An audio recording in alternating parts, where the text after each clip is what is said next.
Hey creepy crafters, in today's video I'm going to be sharing a tutorial inspired by the Nightmare Before Christmas. So I'm making a decorative hoop.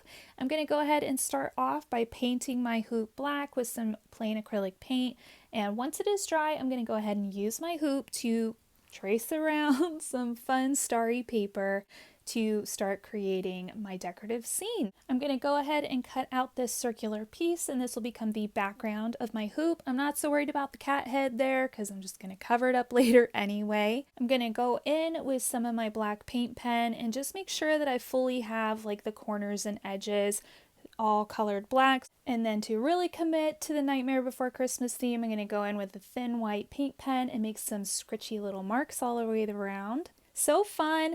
And now here's for the more complicated part. So I'm going to use some Canson Bristol paper, and I'm going to go ahead and stamp my little Nightmare Before Christmas stamps on this paper using Memento ink. I will leave everything down below. The stamp set is by Kindred Stamps, and I actually partnered with them last Creepy Crafty Day, so it's super fun. So I've gone ahead and stamped out all my images, but you guys, I just want Oogie's face, so I'm going to make him another mask because it's what I do. I love making little masks for things, especially for stamping and painting and all that. So fun, right? So I cut it out perfectly. It worked great. So I'm going to put the stamp on, and then I'm going to put the mask on, and then I'm going to put the ink on. Don't go too crazy. You don't need to go crazy on this part. And then you peel off the mask, and when you stamp the stamp, it just stamps the part with the ink, which is so great, right? Boom. Oogie Boogie face. Later on, we're going to turn this into a moon, so that's why I don't want his body. I want it to be like one big seamless look. So yeah. Okay, at this part, we're going to start coloring. So let's get started. We're going to start with Sally. So I will leave, you know what? I will leave a list of all the colors that I'm using down below and just kind of talk generally about what I'm doing because not everybody has the same exact colors, so don't worry about it. So what I'm starting with is the darker red tone that I'm using for Sally's hair, and I'm just going in where I want all the darker kind of shadowy bits to be, and then I'm going to go in with a slightly lighter shade of that reddish pink kind of tone and just kind of blend in that darker color. So I did something similar in a previous video where I showed you guys how to color in a pumpkin. I like to start with a darker color and kind of keep adding layers of lighter color to, I don't know, build it up. That's how I prefer to do it. It's probably not the correct way, but it's just what works easiest for me. So you guys find what works for you and do it, okay? You don't have to impress anyone. You guys don't have to teach anyone. I just happen to be sharing what works best for me. So here I wanted kind of a more gradient effect on her dress. I didn't want such a solid looking, chunks of color on there. So I'm kind of blending multiple colors here. So I've got, I had the darker red with like a pink, and I was doing the tip to tip method with that.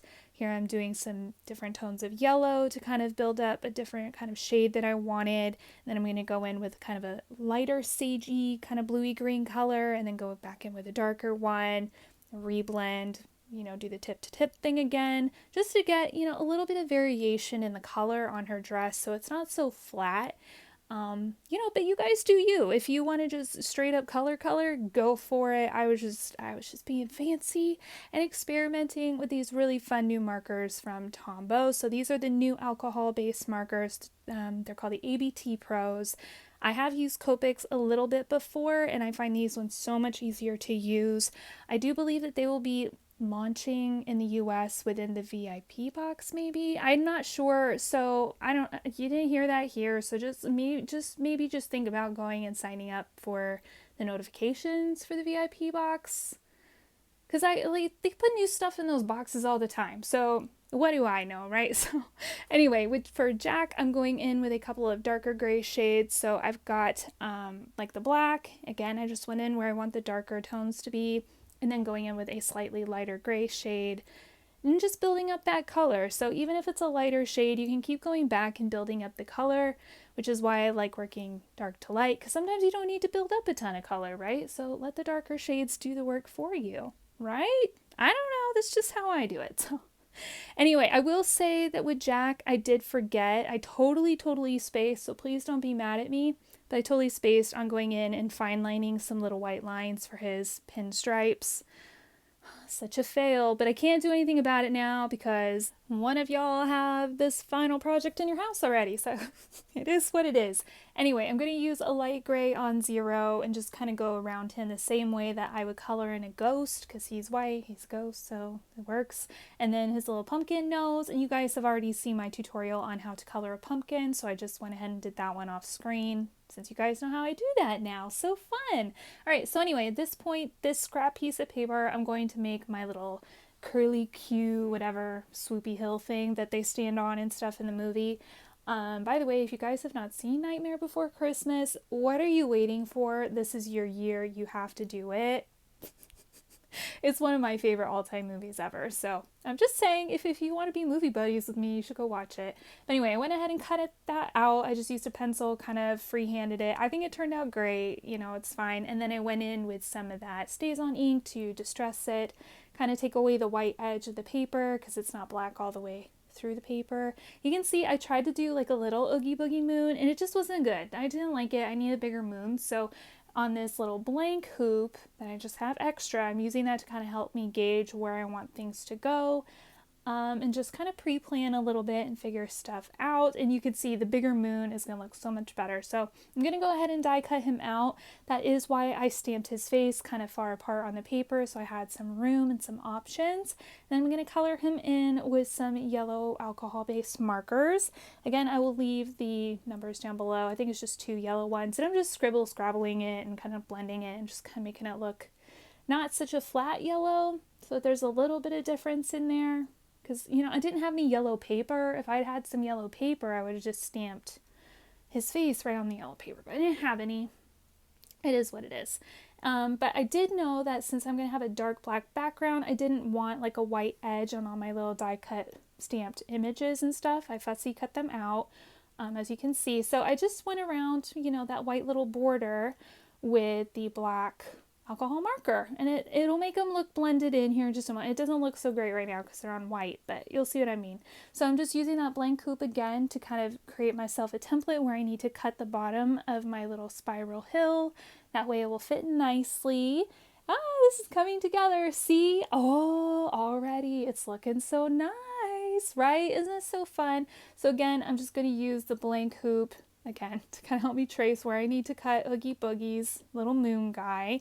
And I did go around him as well with some black, just again to kind of help blend him in.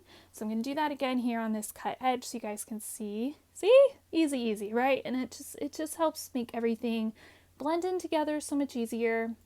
You know, I don't know. It helps kind of mistakes blend away and fade away as well.